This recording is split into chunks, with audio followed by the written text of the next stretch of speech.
Nós paramos por 150 dias, mas vou explicar.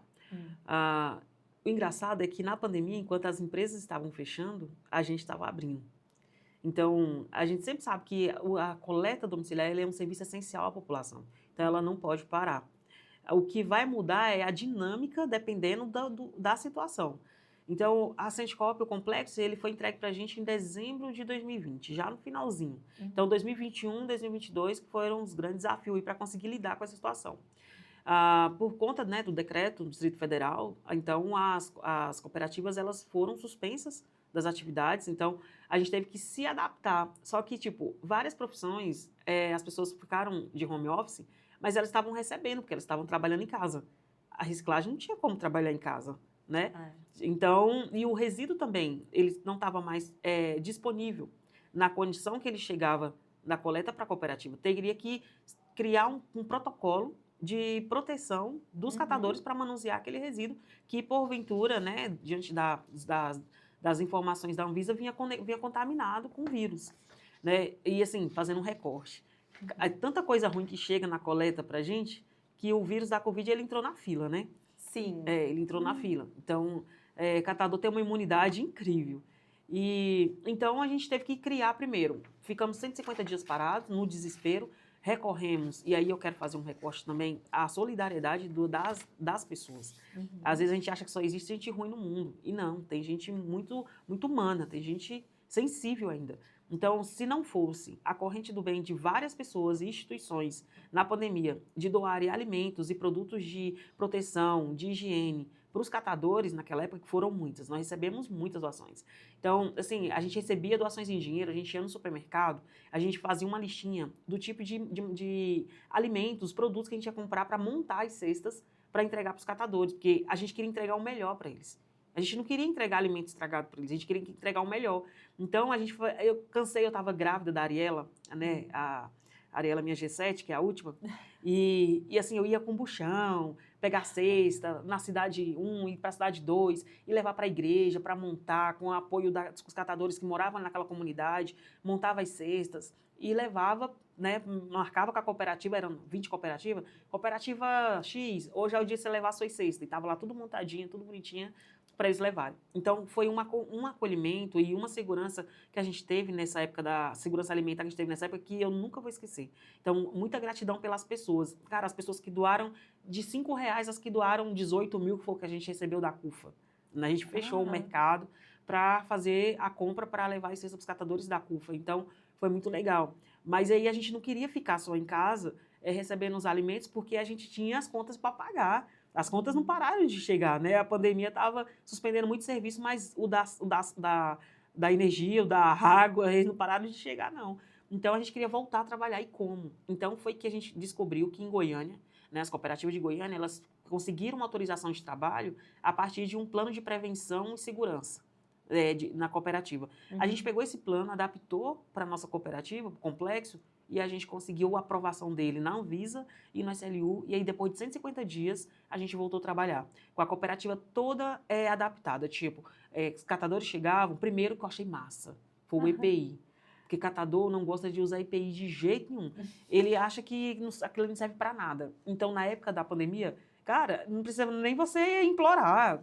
O cara ele mesmo já ia pegando o EPI e usando. Porque ele via que tinha que se proteger, tinha que proteger sua família dentro da sua casa, né? Então, o EPI foi muito reforçado nessa época para os catadores usar, e que até hoje ficou. Até hoje você vê um cobrando o outro para usar o EPI. Então, foi uma coisa que ficou. Mudou essa cultura, né? Mudou.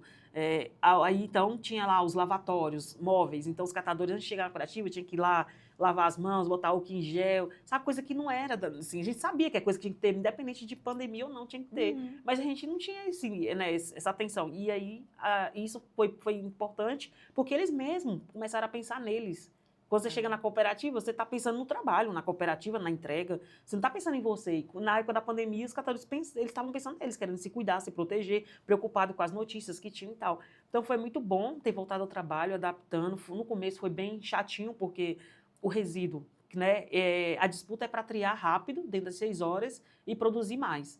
E a disputa lá é essa. Só que quando você chegar na cooperativa, você tinha que trabalhar com resíduo que já tinha passado por quarentena, e trabalhar com, né, o que já estava em condições de trabalhar, o que já tinha passado pela quarentena. Então, não tinha aquele volume de resíduo que a gente estava acostumado para trabalhar, porque tinha que respeitar esse período para o combate do vírus para eles trabalharem.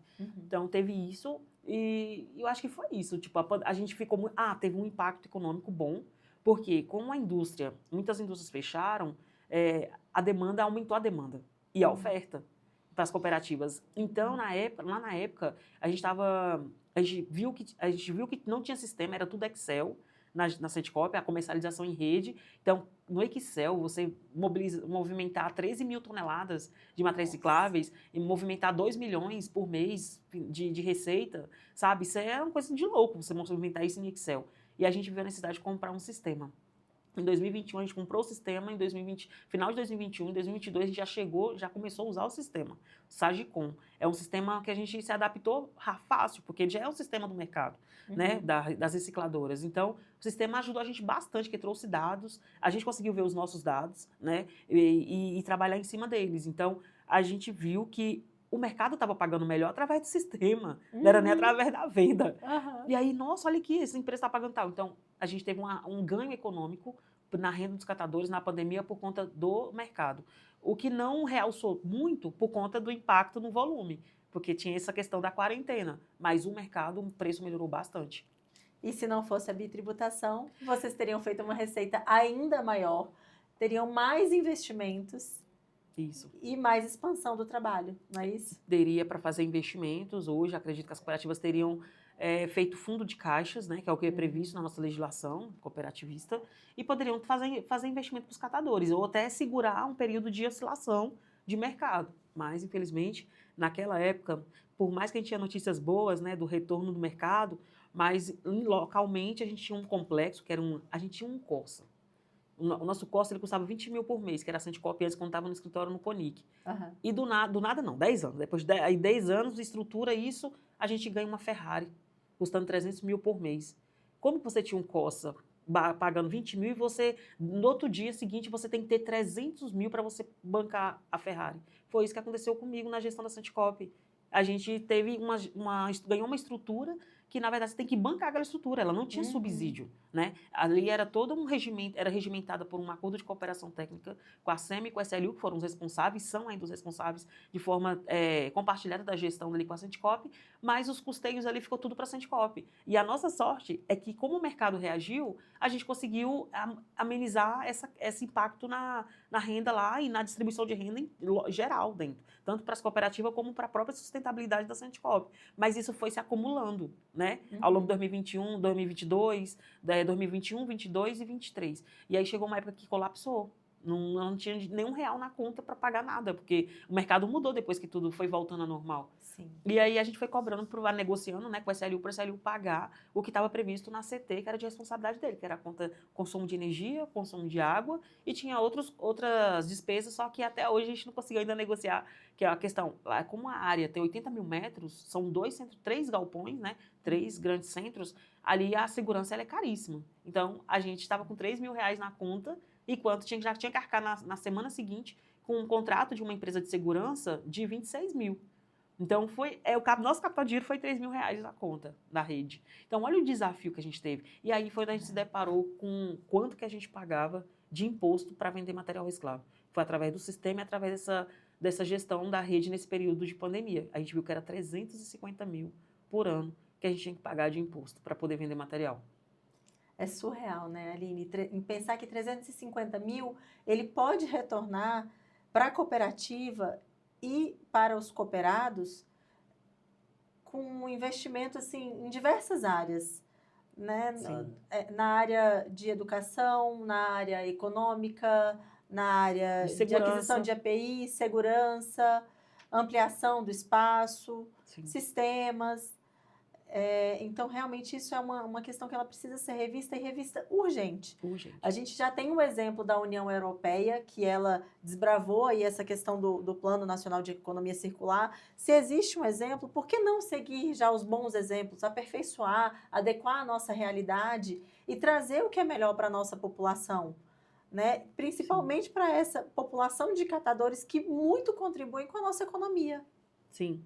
a gente está trabalhando para mudar esse cenário de alguma forma, seja no campo legislativo ou no campo executivo, né? Porque do judiciário teve uma decisão da Lei do Bem, né? A Lei 11.196 de 2005, que ela acreditava a cadeia, né? Mas, assim, é uma sequência de crédito, de obtenção do crédito. Então, a indústria pega o crédito do meio, e o meio da gente, e a gente pega de quem? A gente recebe de quem? Que é o próximo o próximo é a lixeira, então não tem como a gente se creditar da lixeira. Então, acaba que o ônus fica para a gente, que aí é esse número que eu falei.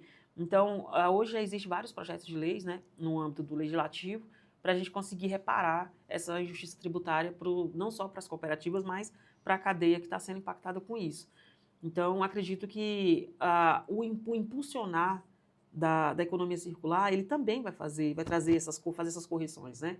Porque aí você já amplia, né? Você já vê ali que, determinada ação, ela pode ser prejudicada em sua execução, em seu resultado, se tal medida não for tomada. Então, acaba que ganha mais força para conseguir emplacar o que a gente está falando há 20, 30 anos, né? Exatamente. Não é um discurso que ele apareceu de ontem para hoje, né? São mais de 20, 30 anos, como você mesma disse.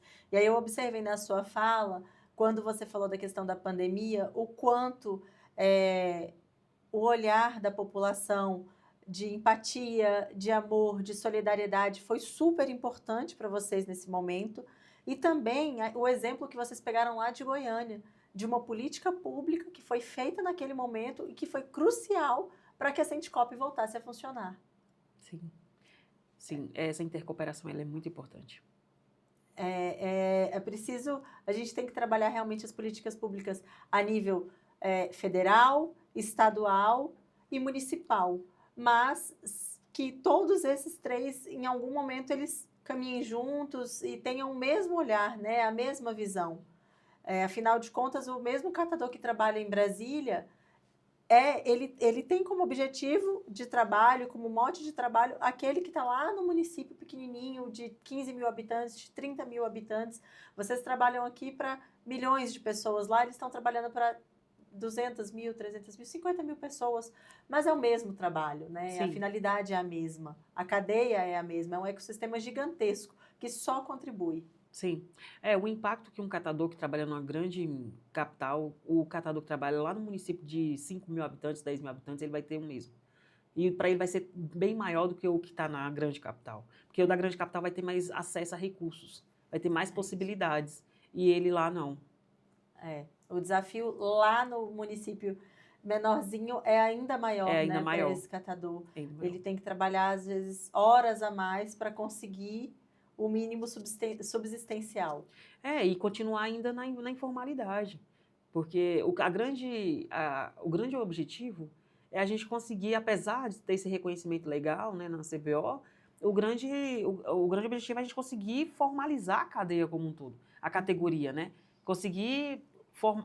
A gente conseguir, através dessa organização, a gente desenhar, deixar um modelo de desenvolvimento das nossas organizações, seja cooperativa ou associação. Eu sou entusiasta do setor cooperativo, mas tem associações também, porque tem legislações municipais que favorecem mais associações que cooperativa, que é o caso do Espírito Santo, por exemplo.